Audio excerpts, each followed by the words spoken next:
and welcome to Astro Analysis channel. I'm your analyst Swayam Siddha, and in this video we are going to talk about the monthly horoscope for the month of August 2025 for the sign Pisces.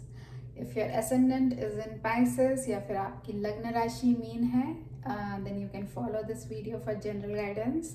If your moon sign is in Pisces and आपकी चंद्र राशि mean है तो भी आप ये video general guidance के लिए follow कर सकते हैं. सो इन दिस वीडियो हम लोग बात करेंगे आपके हेल्थ की, एजुकेशन की, romance, marriage, luck, career and business and followed by some special pointers. So to start with, let's see how the Navgrahas are placed for Pisces this month. So in your first house you have Shani, and your fourth house you have Jupiter and Venus. Your fifth house you have Sun and Mercury, and then your sixth house you have Ketu, and then your seventh house you have Mars. Okay, so शुरू करते हैं health से. Health हम लोग first house से देखते हैं, first house से देखते हैं जहाँ अभी शनि है. सो हेल्थ ओवरऑल शनि के फर्स्ट हाउस के लॉर्ड फोर्थ हाउस में है. फोर्थ हाउस इज अ केंद्र हाउस, वीनस के साथ बैठे हैं. सो नथिंग सीरियस, अच्छा ही रहेगा ओवरऑल हेल्थ. मार्स का भी एस्पेक्ट है, इट विल बी गुड. बस एक ही चीज़ है कि शनि है. सो शनि इज़ अ कारक ऑफ पेन, तो थोड़ा बहुत पाँव में या फिर जोड़ों में, अगर आपके थोड़ी उम्र हो गई है तो जोड़ों में थोड़ा दर्द रहेगा, थोड़ा पाँव में पेन, ये सब थोड़ा सा रहेगा. एंड शनि तो यहाँ काफ़ी देर तक रहेंगे, आई थिंक जून 2027 तक रहेंगे. सो थोड़ा बहुत रहेगा mild, but over if you are young then I don't think it will impact you that much. So that's about the health. Moving on to the house of education, which is the fifth house, जहाँ पे अभी सूर्य और Mercury हैं, and the lord of the fifth house moon. Okay, so fifth house, it's like an excellent conjunction for studies. एक तो सूर्य है and Mercury है, so it's also forming a Budhaditya योग. So with that, like, you will get like excellent command over studies. So exams में you will do well, excel. and Mercury है fifth house में, तो आपको अंडरस्टैंडिंग, कुछ भी पढ़ाई करके समझना and all that very easy रहेगा. आप अच्छे से समझेंगे, सब कुछ अच्छे से ग्रास्प कर पाएंगे. You will be able to do critical like reasoning वगैरह बहुत अच्छा होगा. सो एग्जाम्स एंड ऑल उसके लिए भी बहुत अच्छा है. सो ये मंथ एजुकेशन वाइज बहुत अच्छा है. So moving on to the romance, which also we see from the fifth house. तो fifth house is okay, since your Saturn is in your first house, it's gonna make you a little bit stubborn. ऊपर से you have mass aspect from Mars also, so that brings anger. So थोड़ा तो आपको like you have to control yourself. If you want a successful relationship, आपका जो भी relationship है, you want to save it, you want to be that with person, then you have to control yourself, control your anger, control your stubbornness. So जितना आप अपने आप पे control करेंगे अच्छा रहेगा.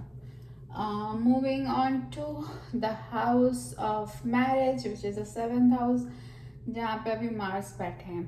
हाँ, so Mars will also bring kind of anger to your spouse, but Mercury fifth में है, जो लॉर्ड हैं शादी के. Mercury fifth, okay, fifth house में है Mercury. Is the okay fifth house से किसका एस्पेक्ट का. ओके, आई थिंक अच्छा रहेगा. आपका मार्स जो है आपके second house, second and ninth house के लॉर्ड है, विच इज ग्रेट. सो इससे क्या होगा, if you have this kind of placement, so आपको आपके पार्टनर के through like you will get gains, savings and luck भी अच्छा रहेगा आपका. सो हो सकता है कि आपके पार्टनर को कुछ एक्स्ट्रा मनी मिले, एक्स्ट्रा कुछ अर्निंग्स हो जिससे कि अच्छा होगा। सो उस हिसाब से अच्छा है।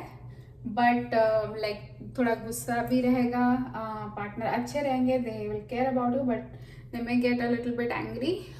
सो in that situation you need to pacify them, otherwise अच्छा है। So moving on to the house of the luck, the ninth house. So ninth house के स्वामी मार्स सेवेंथ हाउस में है। लक वाइज ये मंथ अच्छा है, नो बैड एस्पेक्ट्स। और Mars है, मार्स तो वैसे भी कारक ऑफ लैंड एंड प्रॉपर्टी भी होते हैं। So it's a good month to do any like land और like property. But I would advise you कि यू नीड टू फर्स्ट आपका बर्थ चार्ट किसी को दिखाइए, क्योंकि ये देखिए, ये जो ट्रांजिट्स होते हैं, there is just one layer of any astrological prediction. सबसे पहले आपका बर्थ चार्ट आता है। तो बर्थ चार्ट में अगर आपका मार्स का प्लेसमेंट, फोर्थ हाउस का प्लेसमेंट वगैरह अच्छा नहीं है, तो land and property may not be profitable for you. So ये चीज़ कोई भी मेजर काम करने से पहले एक बार देख लेना चाहिए। और ऊपर से सेकेंड लेयर होता है आपका अंतरदशा पर्यंतर, लाइक महादशा पर्यंतर दशा, ये सब भी होता है। सो ये भी आपके बर्थ चार्ट से, जिसमें बर्थ टाइम प्लेस वगैरह होता है, उससे पता चल जाता है। So that is another layer. उसके बाद आते हैं transits, which is what I am talking about right now. So if you want to do some big deals, it's obviously better to get your birth chart but आपके अपने birth chart में अगर Mars and fourth house are well placed, so this month can be a good month if you want to buy some property, some land, for all those things. So moving on to the career. So career के स्वामी Jupiter हैं, जो बैठे हैं fifth में and fourth में केंद्र में बैठे हैं वीनस के साथ। केंद्र houses are good and also aspecting your 10th house of career, which is good. So इससे क्या होगा ना, आपको अपने वर्क में बहुत लोग गुरु हैं, तो बहुत लोग आपसे नॉलेज सीख करने आएंगे। हो सकता है आपको किसी को केटी वगैरह नॉलेज ट्रांसफर वगैरह देना पड़े, बट आपसे सब एडवाइस मांगेंगे और you will get a lot of respect as a like a learned esteemed member of the team. और अगर आप, if you are a manager, this is excellent for you, you will do very well this month. और बाकी अच्छा रहेगा, you will do hard work also since Shani आपके first house में है, और it will be good. Just one thing to be mindful of, Shani थोड़ा depression के भी कारक होते हैं, तो थोड़ा बहुत आपको बिना मतलब का डिप्रेशन आएगा। वैसा होता है, जैसे वैसे भी आई थिंक मीन राशि की 7.5 चल रही है। आई डोंट एंटायरली थिंक कि 7.5 is like a valid thing. I don't know, may be based on your birth chart, अगर आपका सैटर्न अच्छा है, आई डोंट थिंक 7.5 से उतना कुछ फर्क पड़ता है। 7.5 is like a long period of time, 7.5 month. तो आई हाईली डाउट कि इतना लंबा टाइम किसी का लाइक एंटायरली बहुत ही खराब जाएगा। So just be mindful of that कि शनि थोड़ा डिप्रेशन के कारक होते हैं, तो थोड़ा बहुत बिना मतलब के सब अच्छा चल रहा है फिर भी आपको थोड़ा दुखी लग रहा है, ऐसा होता है। सो जब वो थोड़ा रहेगा तो बी माइंडफुल ऑफ दैट। बस that's all. I think business में mercury is in 5th house, it's good, business is good रहेगा। आपका लक तो अच्छा ही है, तो बिजनेस में खराब होने के चांसेस कम है। बट एक और चीज़ है, देखिए जैसे 7th हाउस आपका सिर्फ मैरिज का नहीं होता। 7th house is about your relationship with all the other people, like external world. तो बिजनेस में भी your 7th placement needs to be good, because you need to communicate with a lot of people.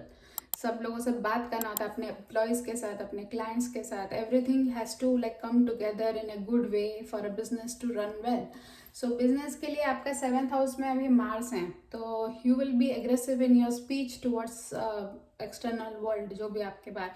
So B mindful of that कि आप अपने employees से कैसे बात कर रहे हैं, आप अपने पार्टनर्स से कैसे बात कर रहे हैं, या फिर आप अपने क्लाइंट्स वगैरह से कैसे बात कर रहे हैं. So only that thing you need to be mindful if you are a business man और a business woman. Other than that business अच्छा है, ग्रोथ हो गई, प्रॉफिट होगी. ठीक है. Okay, so that's all for the general predictions for this month of August for Pisces. Moving on to the special pointers. एक special है कि स्पेशल पॉइंटर्स यूजुअली मैं शैडो प्लैनेट्स या बड़े प्लैनेट्स जैसे मार्स, जुपिटर, उन पे बेस करती हूँ, जो लोग काफ़ी देर तक कोई ट्रांजिट आपके हाउस से हो रहा होता है. तो आप अगर देखेंगे अभी केतु आपके 6th हाउस में है. So Ketu is like a mysterious shadow planet. So wherever Ketu आते हैं you can not like predict for sure कि क्या होगा, क्योंकि it always bring something unusual. So इसमें क्या होता है कि Ketu does well in 6th houses कभी कभी. सो अगर आपको कोई इलनेस है जो ठीक से डायग्नोज नहीं हो पा रहा है, हो सकता है वो डायग्नोज हो जाए कि क्या प्रॉब्लम है and all that. So that is also so Ketu will bring you like relief in terms of with the good diagnosis. उसके बाद अगर आपका इंटेलेक्चुअल पावर बहुत बढ़ जाता है एंड देन ये स्पेशली अच्छा होता है जो लोग एम्प्लॉयज़ हैं, like not a business owner और not like a boss, like normal employees अगर हैं तो उनके लिए प्लेसमेंट अच्छा है. They will kind of gain success over competitors और प्रोग्रेस लाता है. फाइनेंस भी इम्प्रूव होगा. Growth, actually growth of business के लिए भी अच्छा होता है. अनदर थिंग इज आपका अगर कोई लीगल डिस्प्यूट्स चल रहा था, ऑलरेडी चल रहा है, कोई केस चल रहा है जो काफ़ी देर से रिजॉल्व नहीं हो रहा है, सो ये पीरियड जो है, जो 1 साल का पीरियड है, इसमें हो सकता है कुछ थोड़े बहुत ऑब्स्टेकल्स के बाद आपको कोई you get a win in those legal disputes. तो हो सकता है आपको केस जीत जाए. So that's all the special pointers for Pisces. And then I think उपाय के तौर पे आप क्या कर सकते हैं. उपाय, शनि आपके 1st हाउस में है. शनि बीज मंत्र पढ़िए, हनुमान चालीसा पढ़िए. सैटरडे को हो सकता है तो अगर आप इंडिया में हैं तब तो बहुत ईजी है, you can just go to any Shani temple, that will be great for you. वहाँ जाके दिया जला के आइए. और अगर आप इंडिया में नहीं हैं and it's not possible for you to go to a Shani temple, आप ब्लैक पहन सकते हैं. You can wear black on Saturdays. Also try to be nice to people who are like service class people. Shani represent service class people, जैसे कि आपके कोई Uber drivers and people who clean in your office, in your house, things like the janitors and all. Be nice to them, be kind to them, don't be rude. So that way also Shani will bless you. और उपाय है, you work hard करने से, organise रहने से शनि बहुत खुश होते हैं. I think that's all for the remedies this month. फिर से मिलते हैं एक और वीडियो के साथ. That's it for today. Stay well, take care, bye.